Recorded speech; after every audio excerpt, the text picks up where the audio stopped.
दक्षिण कोरियातल्या शॅगवॉन इथं झालेल्या दिव्यांगांच्या जागतिक नेमबाजी विश्वचषक स्पर्धेत भारतानं 6 सुवर्णपदकांसह 17 पदकं जिंकली आहेत. 10 मीटर एअर पिस्तूल, मिश्र 25 मीटर एअर पिस्तूल, मिश्र ट्रॅप स्टँडिंग, मिश्र सांघिक 10 मीटर पिस्तूल प्रकारात भारतीय नेमबाजांनी ही कामगिरी केली आहे. रुद्राक्ष खंडेवाल, सुमेधा पाठक, आमिर भट, सृष्टी अरोरा, मनीष नरवाल या नेमबाजांनी सुवर्णपदकाला गवसणी घातली.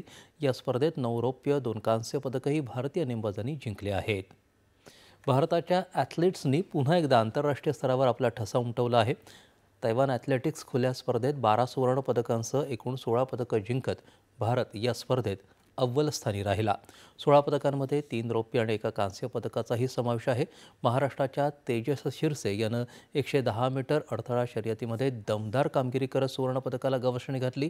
तेजसनं 13 सेकंद 52 मिलीसेकंदामध्ये सुवर्ण